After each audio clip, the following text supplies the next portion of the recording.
The U, Pre-College Development Academy.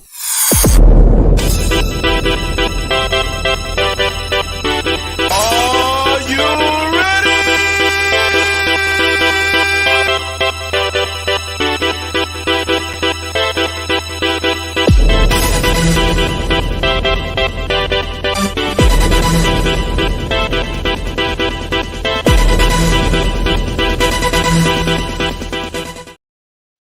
Good evening, my name's Robbie Carroll. This is PCDA TV on a Soccer Sunday special.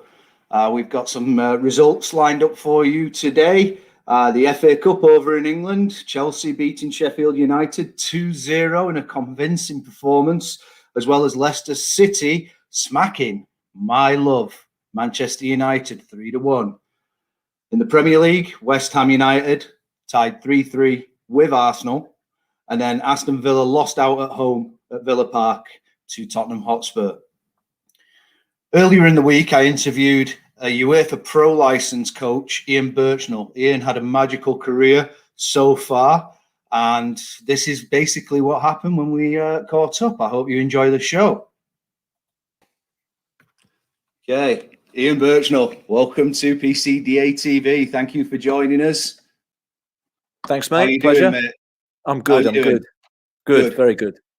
Good. Right, we'll get started with this. Tell us a little bit about yourself, Ian. I know you, but our viewers, you know, that they might have Googled you already, but you know, tell us the real Ian Birchnell. I don't know if I want to tell you the real one, but I can tell you, I can tell you a little bit. Yeah, I mean, of course, I'm a football coach. That's why I'm on and chatting to you, and I've been doing that for almost, I would say, about 17, 18 years now. So like I've been started coaching at Leeds United Academy with the young ones, like the 8 and 9 year olds when I was around 20, still at university and studying and part-time doing that. And I've kind of progressed through university football, academy football, Leeds United, Bradford City. And then I went out about 8 years ago now. I went out to Norway, took an assistant manager's job in the top league out there, spent 5 years, was in 2 different clubs, moved to a bigger club over there, Viking, where I became the manager, really big club in Scandinavia. So I was there for 3 years. And then most recently, the last 2 years, I've been the manager at Östersunds in the top flight of Swedish football. So I spent 2 years doing that. I finished at Östersund last summer, and I've been back in England and getting stuck into 1 or 2 different projects, but not got a new role yet. But probably in the summer, I think one will be coming. So that's a little bit about my my coaching background, at least. Yeah. So tell us a little bit about your playing background before you became a coach. Where did you play? I mean, there's not masses to tell, really. I mean, I wasn't far from a top player, and I mean, I always played. You know, I played at local football, but I was never in a pro academy, and I played, got to university and played university level, came out of there and played a little bit of semi-pro, like Northern Counties, you know, up in Leeds and around there. But to be honest, once I finished uni, I didn't enjoy that environment for football massively, and I more enjoyed the coaching. So I think I kind of made a conscious decision that I wasn't that bothered about training once or twice a week and just like running doggies and playing on bad pitches on the Saturday. It wasn't for me, really. So I was more into like being up and around Leeds Academy, good young players. And so I kind of just like went, if you want the football term, went 2-footed into coaching early doors, and went for that. So you weren't into, A, running doggies, but B, making sure you bring your own ball so you've got a ball to knock around at training. Yeah, exactly. Because it was like, you know, some of the clubs I played for was maybe like 30, 40-minute drive outside of Leeds, and it's Tuesday night, you've worked all day, and then you've got to go and you get there. And as I was going into coaching, I was aware of the coaching process, but it wasn't much of that coaching process going on. And that's not disrespect to the people doing it, because it's not their job. But at the same time, I was there to enjoy football. It wasn't a vocation. It was just for fun. So yeah, I kind of like didn't enjoy I loved university football. It was brilliant. You know, it was good, same age lads, good environment, good training, great social. but like the non-league stuff wasn't. I didn't get into it that much. So no, I was totally into the coaching more. Right. Who were so going into growing up again? Who were your main influences when you were growing up as a you know in the game? I mean, from like a personal perspective, obviously it was like my dad that got me into football, and he was the one that, you know, he took me down. He's a Leicester City fan and was taking me down to Leicester, and he was taking me to Leicester when we were bad, because they're a good team now. But I remember in the, you know, bottom end of the old second division and going and watching, and like we were season ticket holders for a long while, and you know, my dad used to ferry me about playing football all over the place. So I guess that he was like the initial one that, you know, and he loves football, so it was easy for him that I loved it, that, you know, we kind of spent a lot of time with the football. And then, yeah, I mean, early idols, like for me, it was always Paul Gascoigne. Like Gazza was the man for me from Italia 90 onwards. That was the player that I was, that I loved. So, yeah, I mean, probably family-wise, like many young kids, you know, I was fortunate to have a good support network and people that helped me from that perspective. And then, yeah, I mean, obviously I watched a lot of football, so you had your playing idols as well. Yeah.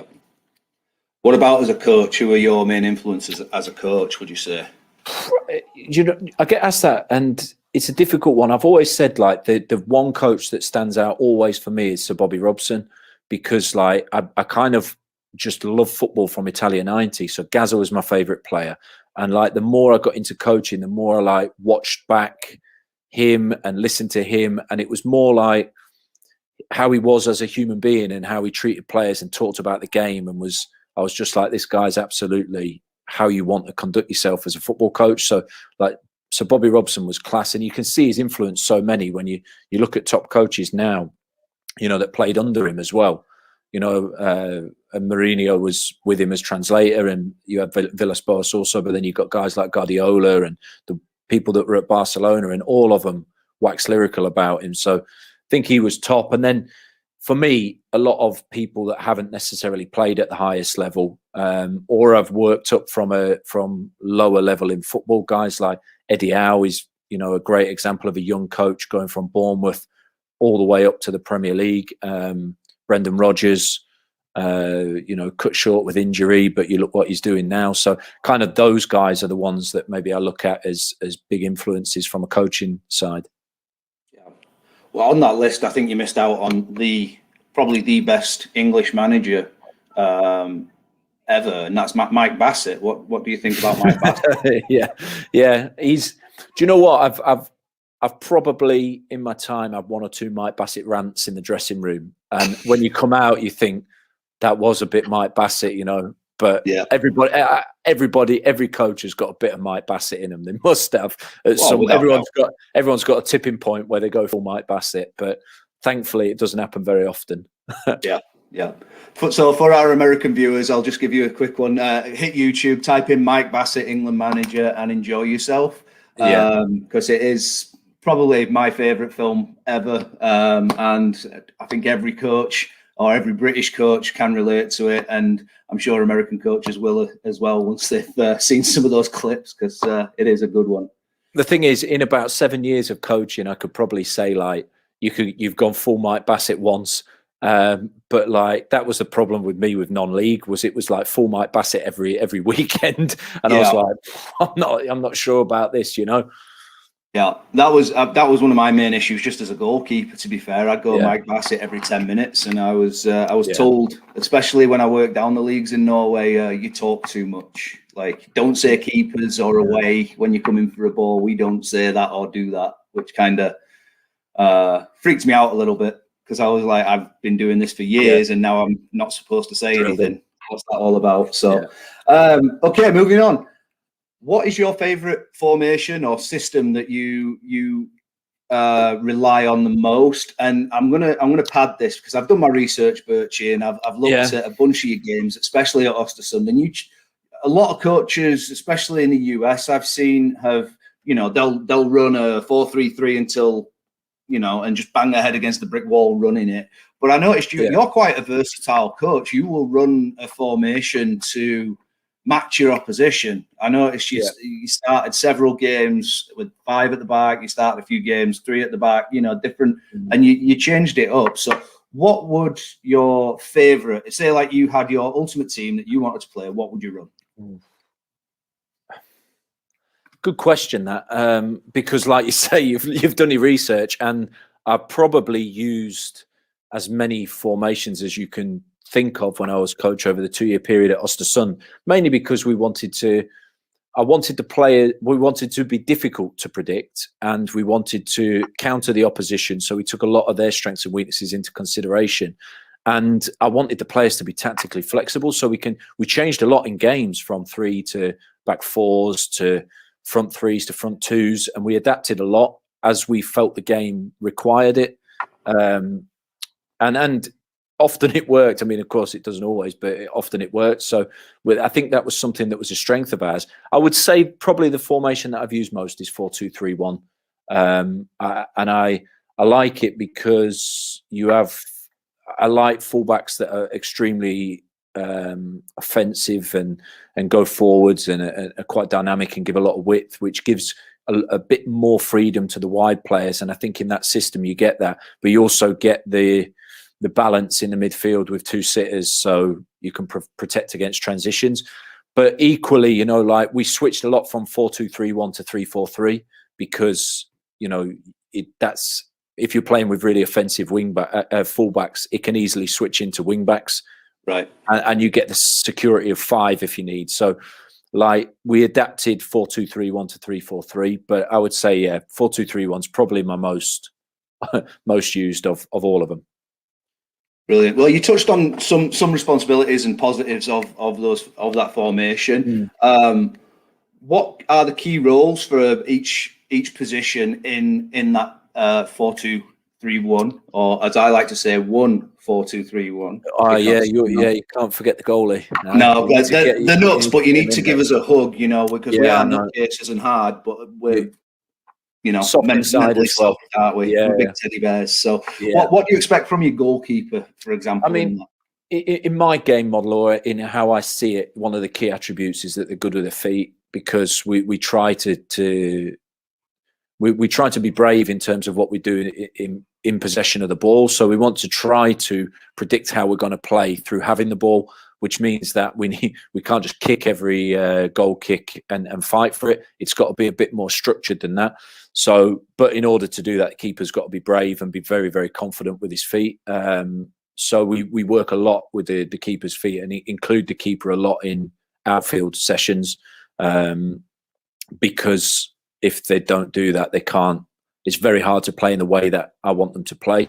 So, of course, your keeper needs to be able to do save shots and take crosses and all of those fundamentals. But I think for me, one of the biggest things is that he's competent with his feet and in the first phase of the build-up.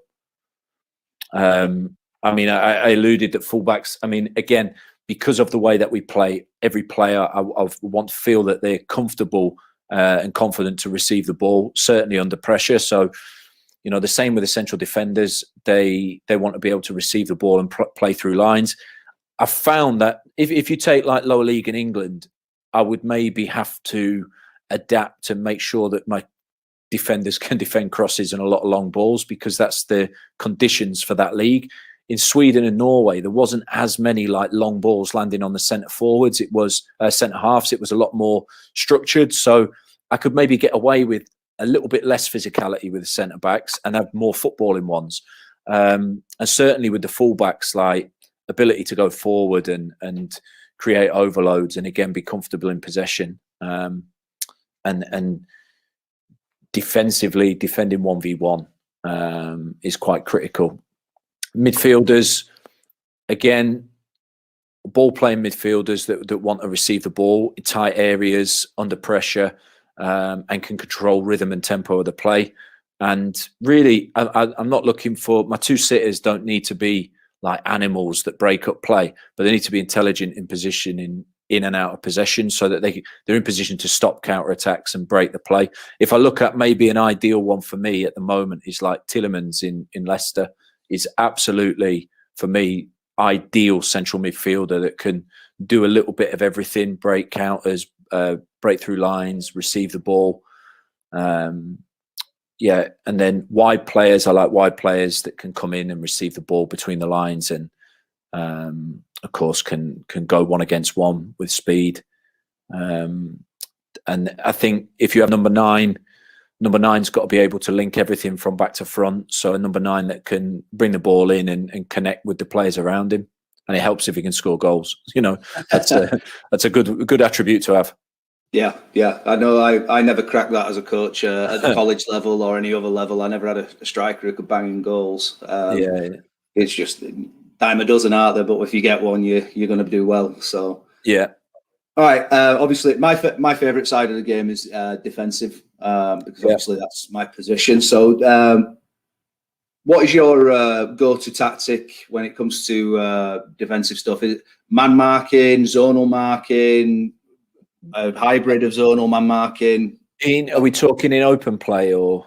Let's do open play and then we'll do a set piece. I mean, open play, it's more. I like to try to press high where we can, but again, it depends on the personnel that you've got. Some centre forwards I've worked with are outstanding in high pressure, but are maybe not. I think say in the levels that I've worked at, it's not Premier League, so you don't get a striker that can do everything. So if they're that like grafter that's pressing and working, they may be short in another area. I had a Nigerian striker that maybe wasn't the best presser of the ball, but was unbelievable in his hold up. So I just adapted a little bit and got him to cover space and areas.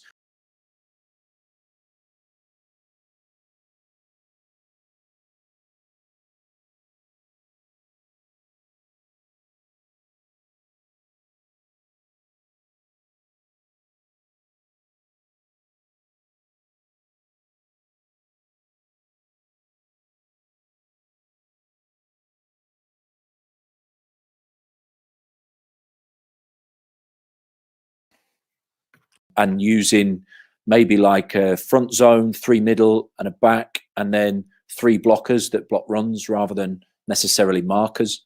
And we found that was probably the best success that we had in terms of defending set pieces. Interesting. All right, we're going to switch the angle here, and obviously you worked with youth development at Leeds and Bradford, right? Yep.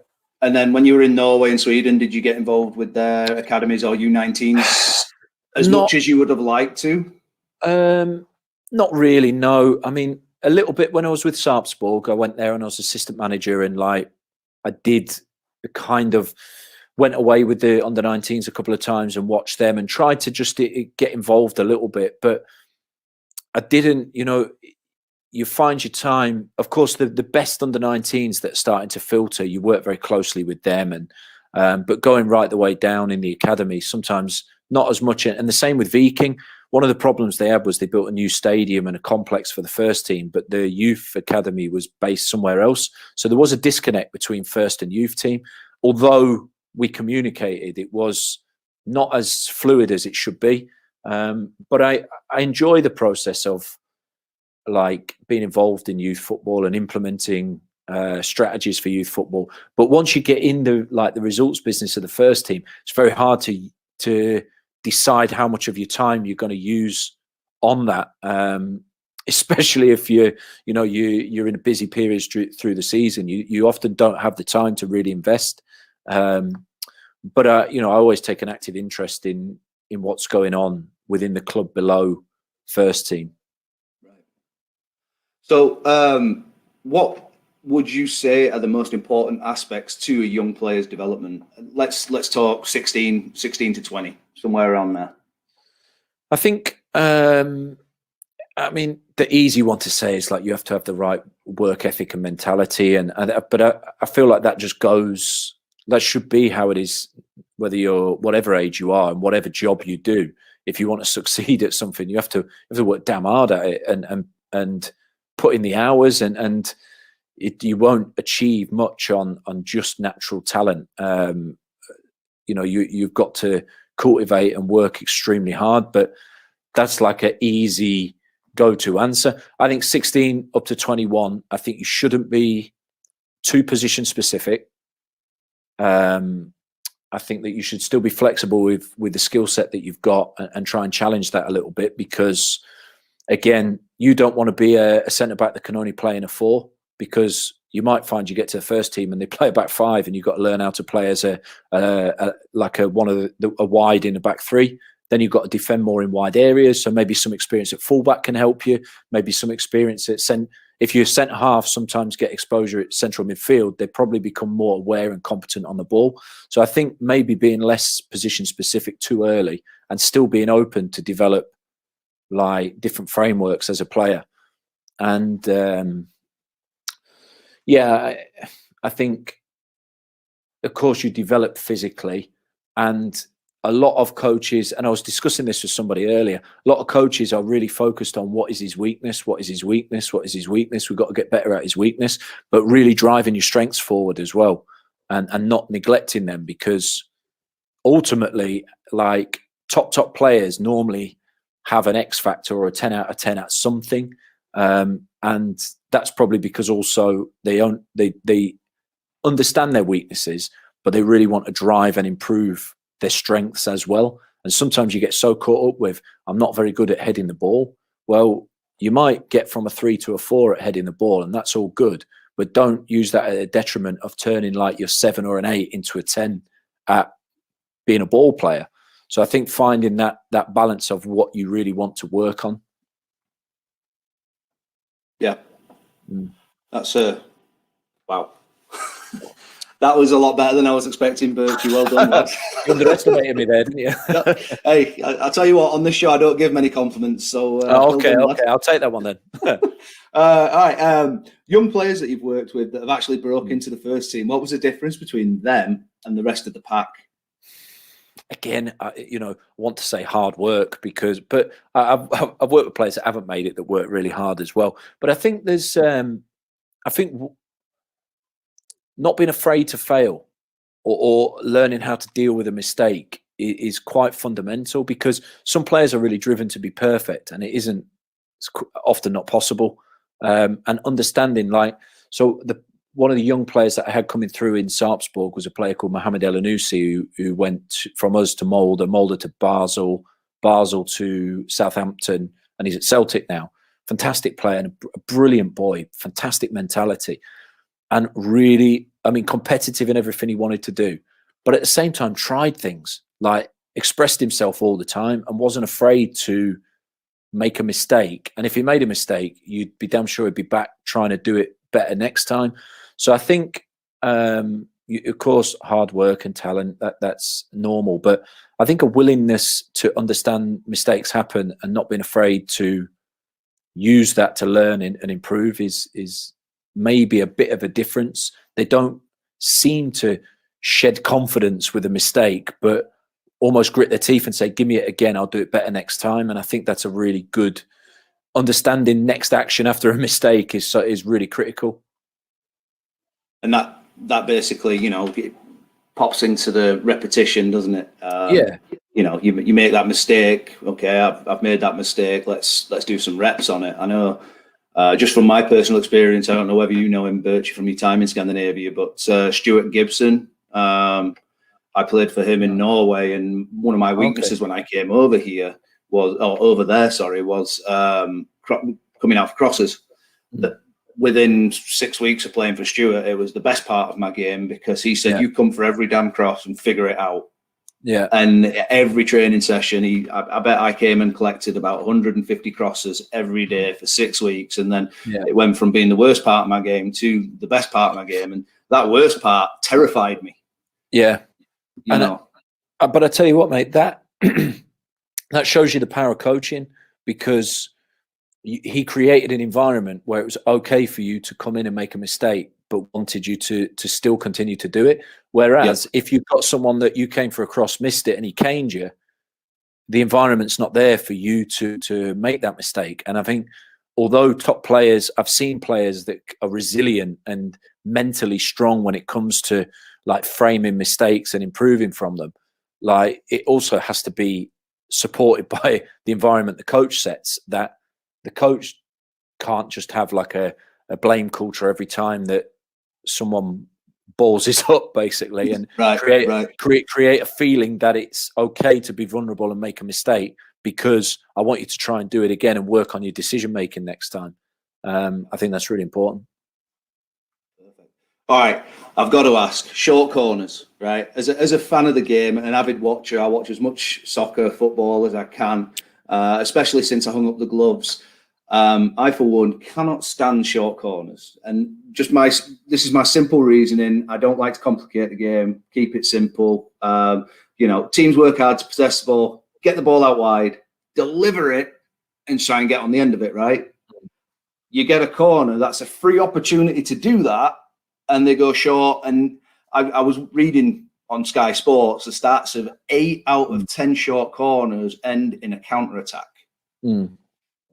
Like, can you explain to me, like, talk to me, tell me what your take on that is? Because I mean, I think it depends a little bit on your deliverer, on the players that you've got, on if they're good at heading the ball. Certainly, one thing that I've realised is that when you just deliver a corner in, you might get an opportunity, but it tends to be on the second wave or the second action of something that you get an opportunity. So I would say if a short corner's done well, it should recreate like the second wave, but on the first time, if you know what I mean, and be a bit more predictable. So like a lot of teams, if I would use short corners if teams are in zones, because once you take a short corner and the ball moves and it's live, people tend to vacate zones or move a little bit, and then you can capitalize on that and use you can disorganize their zones. I would say if teams tend to mark man, I'd be putting the ball in the box and really emphasizing the types of runs that we get to get an advantage in the box. But if teams are really, really good zonal markers, I might use a short to almost recreate a situation where I'm changing an angle and creating like a second wave of attack because what happens is, if everyone's in a zone and they clear the ball, they then start to move as the ball's cleared, relevant to the ball, and then gaps appear. So if it comes back in, that's where you maybe get an advantage. So I think it depends on how the opposition are marking, and it depends on also if you've got bright players. Sometimes players play on instinct, and if they're bright, they do it. But don't get me wrong, I've tried fancy corners and I'd a counter the other way and thought that did not work. Do you know what I mean? I had situations where when we went to Sarpsborg, we had a very simple rule. The very first corner that we ever got in the game had to be put down and delivered within 7 seconds of us winning it, because rarely are the opposition set on the first corner. And that gave us like an opportunity to maybe capitalize on that. I don't think we really scored from it, but we always got chances or half chances. And I think even just by doing that, you can gain a little momentum in the match. But yeah, like I said earlier, like set pieces is definitely not something that I've considered like myself an expert at. And at first I was a bit of a set piece snob, like I'm a football guy. I'm not about set pieces. And then you start, the more I look into it, the more I just see the better footballing team you are, probably the more set pieces and opportunities you create. So it stands to reason you've got to be better at it. And I think in recent years, for me, it's definitely something I've tried to be better at. Right. Yeah, I mean, they've become big parts of the game. I think it was, is it Liverpool who actually have hired the Norwegian lad who's a throwing coach? The Danish guys, Danish, yeah. But I get that. And I get that because so many, if you consider just the pure concept of a throw-in, is you have one man less. You may have possession of the ball, but one man's off the pitch. So you're actually a man less on the field when you have a throw-in. So, and you want to be able to keep possession of the ball, and the amount of throw-ins that can be lost to the other team when that's an and now if you have 20 throw-ins and you're losing 60% of them, that's 12 times you hand back the opposition possession. If you can switch that to only 30%, suddenly you're retaining the ball way more. So I think the throwing coach at Liverpool was a bit misconceived that he was teaching them how to throw a ball, but actually it's more about the tactical framework of what the players are doing to free up players so that they can maintain possession as much as anything. That's how I interpret it anyway. Yeah. I've watched a couple of his it's podcasts and shows and stuff, and it's more the tactical side. It's not the technical side of throwing. Because let's be honest, if you're a professional footballer or soccer player and you can't throw a ball, you're probably in the wrong business, aren't you? So although I've seen it. Do you know what I mean? I've seen it still. Players get a rush of blood to the head and do it daft, but in general, everybody can. So, but I think he's utilising a strategy to improve a team ball retention through like a set play, basically a throw in. Yeah. Okay, we're going to switch to US stuff now. We're going to see what your knowledge is like about soccer over here. So in the US college system, we have eligibility rules, especially there's several governing bodies. You've got NCAA, which has 3 divisions, 1, 2, and 3.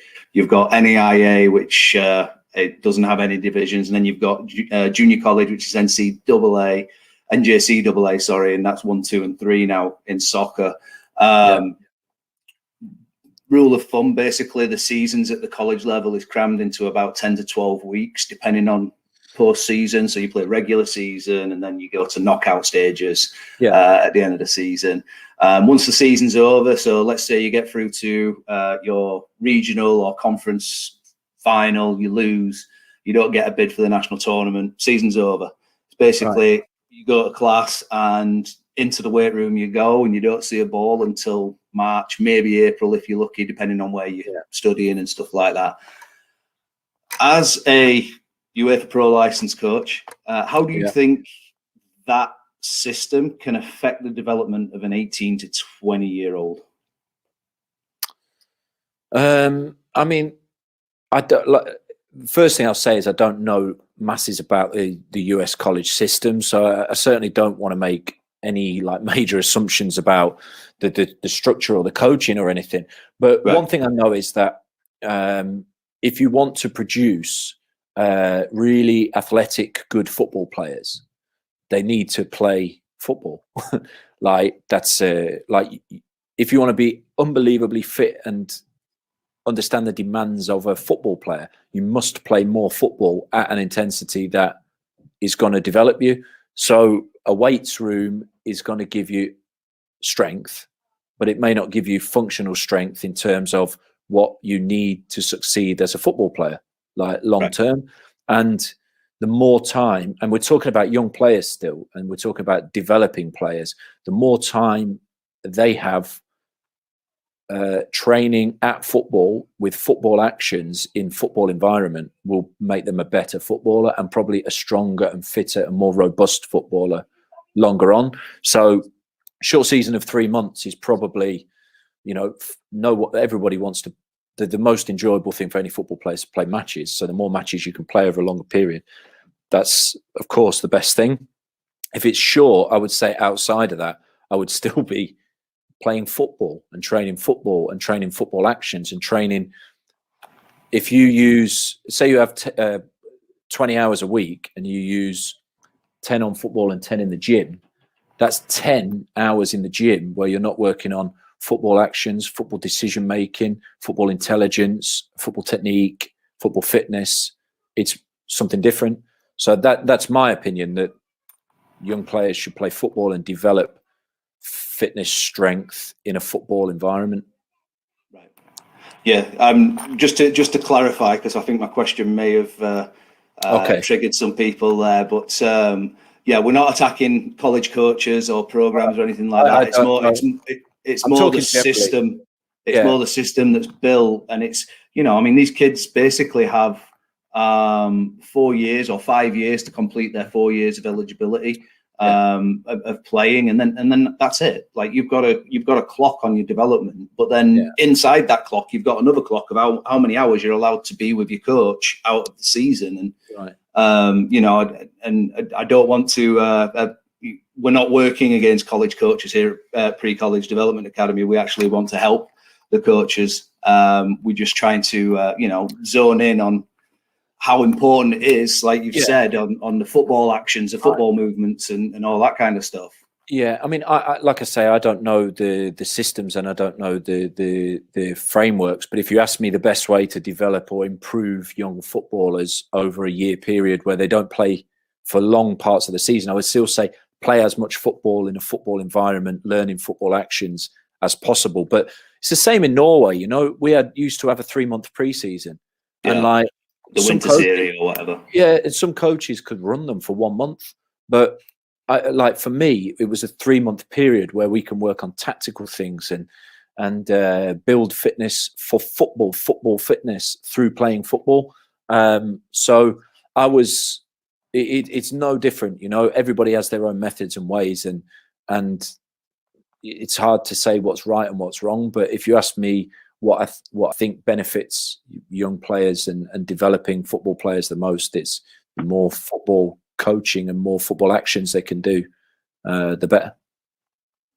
Yeah, I agree again, 100% there. Like, it's, you know, coming from a goalkeeper aspect, it's reps, isn't it? And that, I think that's how I would coach when I was a coach, was, you know, getting the reps down, trying to reproduce game situations and reps and how to deal with the situation. So you need to be put in a position where you're making football decision making and football actions, and then you're going to improve the decision making process, because that's what football is really. It's like, it is a lot of decisions and understanding that. So, like you say, more time you're placed in that situation, the better you're going to become as a result. Yeah. So, a question from a member of our college coach group on Facebook. He asked, how would a coach break through to the professional game? What advice would you give if he wanted to? You know, let's say he's a young coach now, but he wants to, let's say, 5 to 10 years, start breaking through into that pro game. What advice would you give him? I would say watch as much coaching as you can and watch as many games. And I think what took me from maybe being a development focused coach with young players and focused on my own team and my own individual developments, to being maybe a more rounded professional coach, was when I went into Norway and worked in the top league. I really had to analyze the opposition in depth. And I think that process of analyzing a game, of course, your own team within the game and the opposition, really gave me a greater, deeper tactical understanding. So like, even just the process where you watch a game, but watch it from a coaching eye and really analyze it and really break it down and really imagine how you would then work on the details in it. Because I think that helps you a lot. So I would watch as many coaches do things differently, different kinds of coaches, to kind of find how you would want to be and how you would want to be able to deliver the sessions and your messages across. So I mean, take as broad an experience as you possibly can, because you learn so much from watching and taking from others. Because I guess that's what the game isn't changing. It's 22 players on a pitch with one ball, and like, I know some of the rules change a bit weekly now, isn't it? Yeah, and interpretations, but in general, you know, the game is the same game, and so a lot of the ideas are being. I think somebody asked Guardiola about this inverted fullbacks, and he invented it, and he was like, "Listen, you know, Holland were doing this 30, 40 years ago. Right. Other teams have been doing this before. I haven't invented it. Like, I'm just using my players and evolving and developing it." So I think taking all the other ideas that have been, to put them in your way, and then you can decide what kind of a coach you want to be, and that's the best way to go forward. Then you give yourself the best chance of success, I think. I might actually, I'm going to have to rewatch that and make notes for my career if I decide to come out of retirement in the coaching world. All right, I've got a controversial question right now coming up. Obviously, you will have seen some of the young talent from the US coming over to Europe and having good successes. You know, not just Pulisic, but there's other young lads out there as well.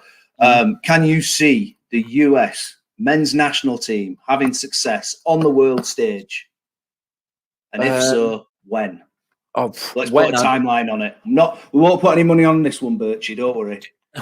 Do you know what? Yeah, in theory they should, because you look at the size of the country and the demographic and the amount of people that are playing it now. You would certainly say, and the facilities available, and you would say that yes, at some point they should have success on a world stage. I don't know what success is, if that is winning a World Cup or let's say winning a World Cup. Let's say winning a World Cup. Okay, maybe within 50 years, and that's maybe people want me to say sooner, but it's partly, I think, what I'm seeing, and I know people. I've worked with players that have gone to the MLS, and I've watched some of the MLS. And I think that it's really, really improving in terms of infrastructure, support. I think people are really buying into football as a, or I should say soccer over there for you, but are buying into it as a game, as a sport. But still, culturally, you know, it's maybe behind in terms of like coaching and development, and it's still on that big scale needs, scaling to where it is. Right. I don't know how good the MLS is good, but it's not comparable to the Premier League. But I would say it's stronger than the Scandinavian leagues now. So, in my opinion, so it has the ability to keep getting better. I think people like Beckham, Zlatan, and now Francis, and bringing over more players. But you'd hope the players close to their peak and after their peak, and then you'll get, you know, you're gonna get raises in levels. I don't really, if I'm honest, I don't know how things at national team level, MLS academy things are structured compared to conventional things, because I don't know the structures.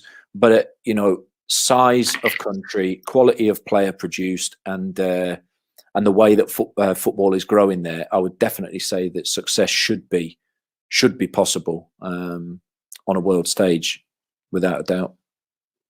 Brilliant. So US, I did my pro license with Bob Bradley, actually. Did you really? Yeah, because he was managing in Norway at Stabæk. But of course he'd got all of the top US licenses, but to manage in Europe he needed his pro. So when I did my pro license in Norway, Bob was on the course, so I got to know Bob really well, and fantastic guy. And he talked about, you know, obviously his journey with the American national team. Then he went to Egypt and managed them. Then he came to Stabæk. He went Le Havre from Stabæk, then Swansea, and now I think he's still at LAFC.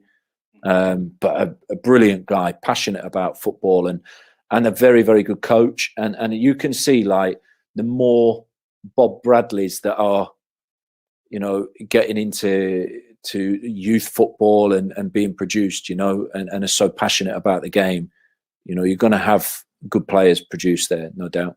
Yeah. And I think one thing that I have noticed during my time in the US is, you know, obviously lads my age and now who played a lot growing up, they were coached by dads who didn't really play. They played football, baseball, basketball, typically. But now lads my age are getting into coaching, who played, you know, a lot, and then went to the college level, were coached at a good level, and now they're doing their licenses and coaching. I think the standard is definitely going to raise, and it is just a matter of time.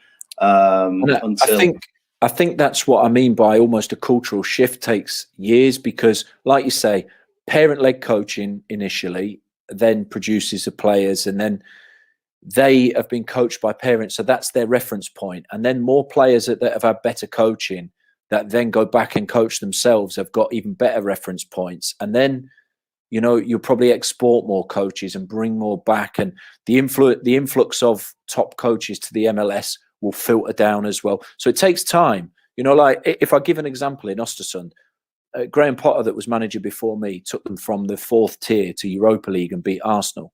Yeah. Now that happened in a 7-year period. When he went to Östersund, nobody in Jämtland, which is the region of Östersund, no one really thought that top football was possible. No one thought that they would be able to play at the Emirates or against Athletic Bilbao or Galatasaray. No one thought you could do that if you're from Jämtland, because it's a skiing area. It's all about the mountains and the skiing. Now, I looked at the academy when I was there, and there wasn't much at the top end of our academy. But you can be sure that there's like 8, 9, and 10-year-olds that have just watched Östersund at Emirates that have now got this desire for the game. and a belief that they can do it. But that's maybe it's 10 years before those players are going to play for Östersund. But right. what Graham did at Östersund, that will reverberate through over the years to come. And I think as the game keeps improving and more success happens, it slowly reverberates through over a period of time. And certainly that'll happen in the US, I'm sure. Yeah, yeah, it's coming. I've said within the next 20 years. That's my gamble right there. Obviously, I say gamble, but there's no money on it. But I think in the next 20 years, they will, if not win it, they'll definitely get to a final. Just because some of these young lads that are coming through, big talents. And it's like you said, it's filtering down as well. It's not a rich kids. It's not as much of a rich kids sport anymore. There are scholarships because we have the pay to play model over here, and of course. That. So it is filtering down to the basically socio-economic parts as well. So we're getting kids who really didn't play 15 years or couldn't play 15 years ago. They can now play on the scholarships and the charities. So we're getting there. I think it's going to be a fun time going forward. All right. The next question for you. This is the big one. If you had the opportunity, would you look at becoming a gaffer in the MLS or USL? Yeah, without a doubt. MLS for sure. I mean, I haven't seen so much USL, but I know that it's really growing. But MLS for sure is really, really. Like I say, I've seen it. I've seen the stadiums. I've seen the way they're built up. I was waiting for Beckham to call us about Inter Miami, but he went for Phil Neville instead, which I was disappointed about. Because I think we'd have got on like a house on fire. But I mean, you see the side players that are starting to go out there in the development of the game. It'd be really fun to be a part of that. We've spent 8 years in Scandinavia and come back to England, and probably my next step is going to be in England. But sometime in the future, absolutely. I like an adventure, and something like that would be great. Love it. So you hear that, MLS franchise owners? If you are looking for a new gaffer and he wants to do well, give Ian Birchnell a call. Ian, if anybody calls you from the MLS and mentions this show, I'll have a 10% finder's fee. You got 10%. Yeah, no problem. Yeah, brilliant. Yeah. So what is next for Ian Birchnell? Yeah, that's a good question. I kind of I had a bit of a break where we relocated the family back, and obviously with the COVID stuff, it's been a little bit of a strange period. I've been offered a few things back in Scandinavia, but like I said, we kind of made a promise to the family I'd look closer to home. I actually interviewed for the national team job at Iceland, which I was really close to being a part of. But also understandably they promoted the under-21 coach who'd done a brilliant job. So that was quite fun to be a part of that process and close to a national team gig. And other than that, I've spoken to some clubs in England, and it's a bit of a strange time because many clubs are not doing too much because of the probably just general situation around COVID. But I think by the summer, there'll naturally a lot of changes will occur, and hopefully I'm in the frame for something interesting back here then. Brilliant. Now, let me ask you this: a blast from the past. Do you remember a coach from your Challenger days called Ryan Hodgson? Yes, I do. Yeah. He's the CEO of Pre-College Development Academy. Okay. Yeah. Okay. Yeah. Well, when I said I'm talking to Birchie, he was like, "I know him from his Challenger days." Yeah, that's right. Yeah. Well, that's the thing. I came out so when I was 19, I came out and did Challenger, and I did it 3 years in a row. So I was based mainly around Texas, and then in the first year, and then second year I was based out of Kansas City, but it was all of the Midwest we covered. So I kind of spent time in Colorado, Kansas, Missouri, Nebraska, Iowa, South Dakota, Minnesota. Amazing experience, honestly. If I could turn the time back and go and do another summer with Challenger, I would. Just unbelievable, top lads. Yeah. Exploring America, coaching, it was class. Loved it. Absolutely loved it. So yeah, I know Ryan from back then, and I follow some of the guys that I work with at Challenger are still out there and doing really fun things. So I mean, I think a lot of people that did that had great experiences. Yeah. And Ryan ended up getting married, mortgage, kids, all that kind of stuff out here in the USA. So. Some mates that were with Challenger that I've got did exactly the same. So You know, it's a real wonderful life experience to do that. I had a great time. Great stuff. Great stuff. Well, we'll have to get you on the show again when the boss man's on, and you two can run down memory lane a little bit. We can do that. Yeah. Yeah, but right, that's all the time we have for this episode. Check back next week for our next episode coming up. Ian, thanks for joining us, mate. It's been an absolute pleasure, and I look forward to having you on the show again. Top man. Pleasure, mate. Good to speak to you. Right. Cheers, lad. Thanks. Bye-bye. The U Pre-College Development Academy.